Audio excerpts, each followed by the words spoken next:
नमस्कार दोस्तों, आज हम कक्षा 11वीं के गणित का अध्याय पढ़ेंगे जिसका नाम है त्रिकोणमितीय फलन भाग 5।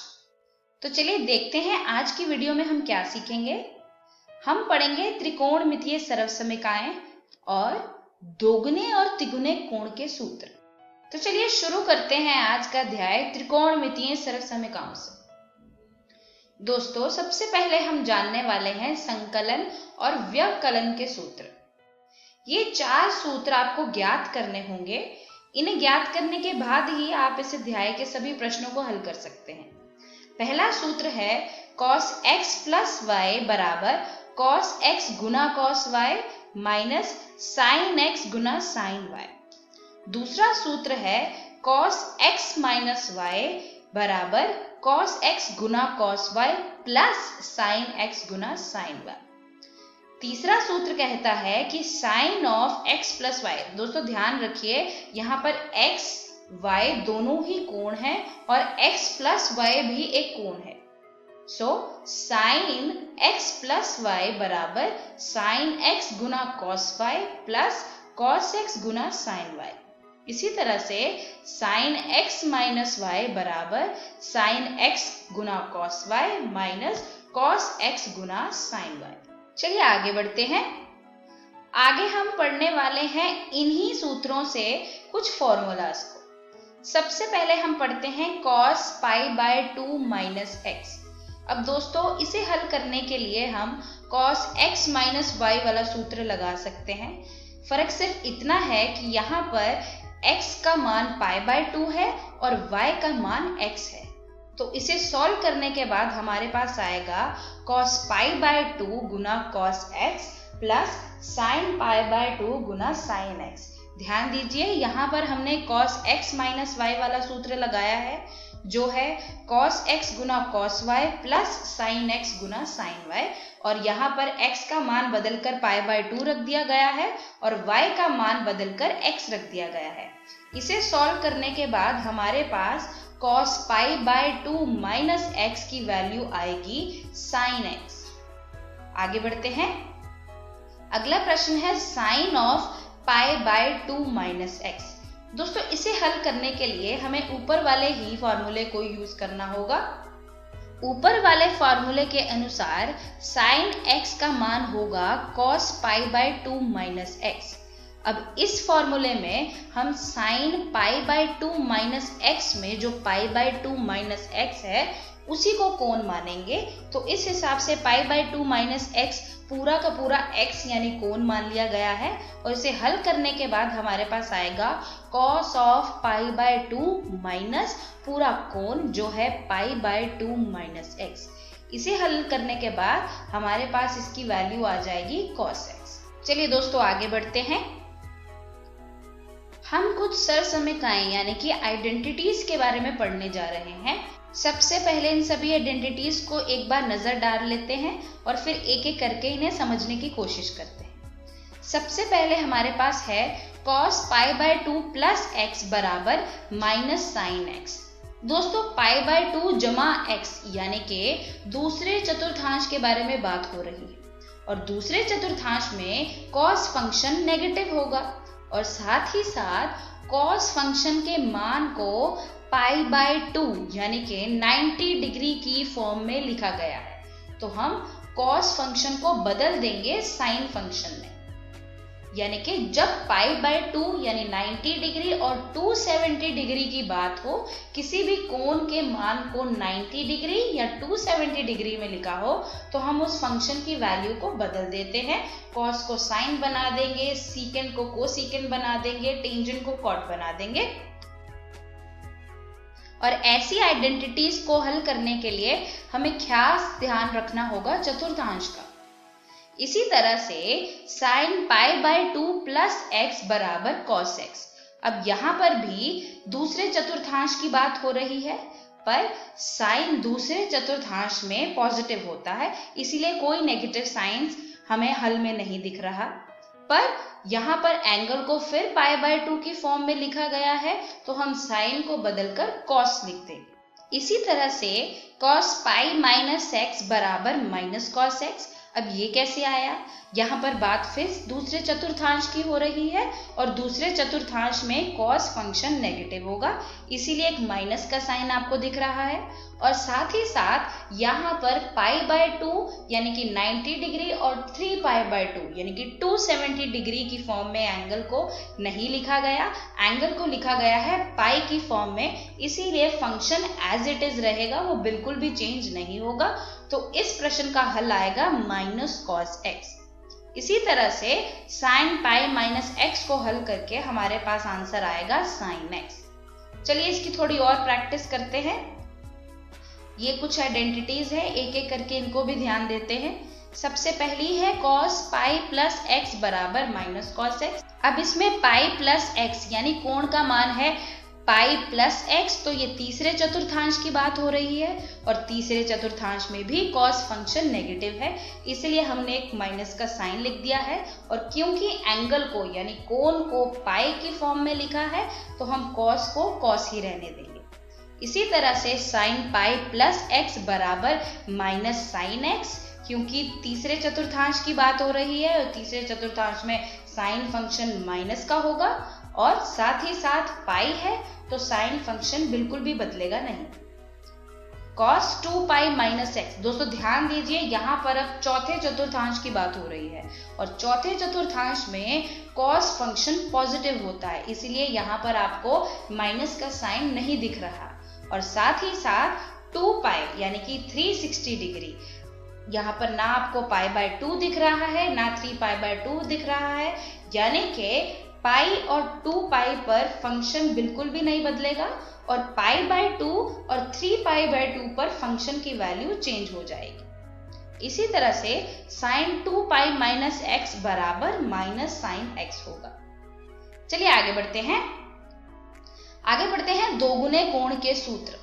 सबसे पहला सूत्र है sin 2x बराबर 2 sin x गुना cos x। दोस्तों आप इसे नोट कर लीजिए। इसी तरह से cos 2x बराबर cos square x minus sin square x। अब दूसरे चरण में हमने cos स्क्वायर x को ऐसे ही लिख दिया और sin स्क्वायर x को बदलकर 1 - cos स्क्वायर x लिख दिया।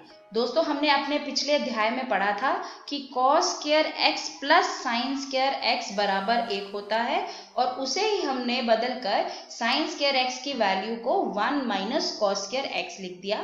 इसको हल करने के बाद हमारे पास cos 2x की वैल्यू आ जाएगी 2 cos स्क्वायर x - 1। चलिए दोस्तों आप इस सूत्र को याद कर लीजिए। आगे बढ़ते हैं।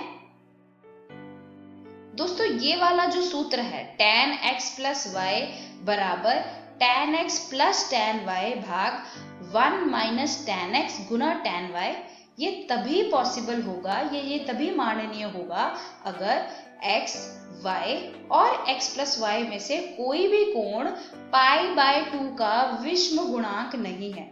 यहाँ पर x भी कोण है, y भी कोण है और इन दोनों कोणों का जमा यानी x + y भी एक कोण है।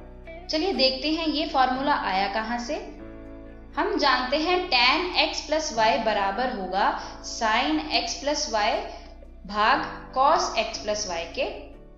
दोस्तों हमने अपने पिछले अध्याय में पढ़ा था कि अगर cos फंक्शन का कोण का मान π/2 का विषम गुणांक होगा तो cos फंक्शन का मान 0 हो जाएगा और अगर cos फंक्शन का मान 0 हो गया तो tan फंक्शन का मान इन्फिनिटी हो जाएगा, यानी tan फंक्शन माननीय नहीं होगा। तो इसको बचाने के लिए हमें cos फंक्शन के कोण के मान को π/2 का विषम गुणांक यानी π/2 का ऑड मल्टीपल नहीं बनाना। तो चलिए देखते हैं ये फॉर्मूला आया कहाँ से। हमने tan x + y को लिखा है tan x + y बराबर sin x + y बटा cos x + y। अब हम sin x + y को खोलकर फॉर्मूला लगा देंगे और cos x + y को खोलकर उसका फॉर्मूला लगा देंगे, यानी कि tan x + y बराबर sin x गुना cos y plus cos x गुना sin y बटा cos x cos y minus sin x गुना sin y। दोस्तों अगर हम इस समीकरण को cos x cos y से भाग कर देंगे तो हमारे पास कुछ इस तरह से ये समीकरण बन जाएगा। और इसे हल करने के बाद हमारे पास tan of x plus y बराबर होगा tan x plus tan y भाग 1 माइनस tan x गुना tan y। अगर हम x और y यानी दोनों कोण का माइनस में ले लें यानी उनकी सब्ट्रैक्शन कर दें तो tan x माइनस y बराबर tan x minus tan y भाग 1 प्लस tan x गुना tan y। आप ये दोनों फॉर्मूलाज को नोट कर लीजिए। चलिए आगे बढ़ते हैं। हमें ज्ञात हो गया कि tan x प्लस वाई बराबर tan x plus tan y भाग 1 minus tan x into tan y होगा। अगर हम इसी फॉर्मूले में y को बदलकर x लिख दें यानी कि tan x प्लस x बराबर tan x plus tan x भाग 1 माइनस tan x गुना tan x हो जाएगा, क्योंकि हमने y की जगह y के कोण की जगह x को बदल कर रख दिया है। इसे सॉल्व करने के बाद हमारे पास टेंजेंट 2x का फॉर्मूला आ जाएगा। tan 2x बराबर 2 tan x भाग 1 माइनस tan स्क्वायर x। चलिए इसी तरह के और फॉर्मूलाज को ज्ञात करते हैं। दोस्तों ये सूत्र यानी cot x प्लस वाई बराबर cot x गुना cot y माइनस 1 बटे cot y plus cot x तभी माननीय होगा जब x, y और x प्लस y में से कोई भी कोण पाई का गुणांक नहीं है।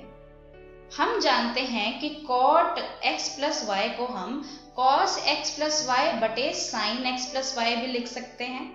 और अब sin x प्लस y तभी 0 होगा जब x प्लस y या x या y में से कोई भी कोण पाई का गुणांक है। दोस्तों हम अपने पिछले अध्याय में पढ़ चुके हैं कि sin n पाई होता है 0 के बराबर, यानी कि अगर sin के कोण का मान n पाई हो, यहाँ पर n पूर्ण संख्या है यानी इंटीजर, अगर sin के कोण का मान n पाई है तो sin की वैल्यू होगी 0, और अगर sin की वैल्यू 0 के बराबर है तो cot फंक्शन की वैल्यू इंफिनिटी होगी, और अगर cot फंक्शन का मान इंफिनिटी होगा तो ये फंक्शन एग्जिस्ट नहीं करेगा। यानी कि अगर x प्लस वाई के कोण का मान पाई के गुणांक नहीं है तो cot फंक्शन एग्जिस्ट करेगा और ऊपर वाला फॉर्मूला तभी वैलिड है। चलिए देखते हैं ये फॉर्मूला आया कहाँ से। हमने cot को cos बटे sin की फॉर्म में लिख लिया। उसके बाद हमने दोनों फॉर्मूलाज को खोल कर लिख दिया। cos x प्लस y को cos x गुना cos y minus sin x गुना sin y बटे sin x प्लस y को लिखा sin x गुना cos y plus cos x गुना sin y। और यदि हम इस समीकरण को sin x sin y से भाग कर दें तो हमारे पास इस तरह से ये समीकरण बन जाता है। इसे फिर सॉल्व करने के बाद हमारे पास ये फॉर्मूला आ जाता है जो है cot x प्लस y बराबर cot x गुना cot y माइनस 1 बटे cot y plus cot x। और अगर हम x और y का डिफरेंस ले लें तो फॉर्मूला आएगा cot x माइनस y बराबर cot x cot y plus 1 बटे cot y minus cot x। दोस्त आप दोनों फॉर्मूले को याद कर लीजिए। चलिए बढ़ते हैं आज के अध्याय के अंतिम पड़ाव की ओर, त्रिगुणे कोण के सूत्र। दोस्तों ये 3 फॉर्मूलाज को आपको याद करना होगा। सबसे पहला फार्मूला है sin 3x बराबर 3 sin x minus 4 sin cube x। इसी तरह से cos 3x बराबर 4 cos cube x minus 3 cos x, और टेंजेंट 3x बराबर 3 tan x minus tan cube x बटा 1 minus 3 tan square x।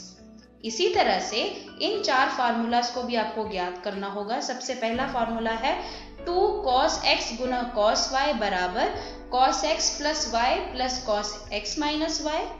2 sin x cos y बराबर sin x plus y plus sin x minus y।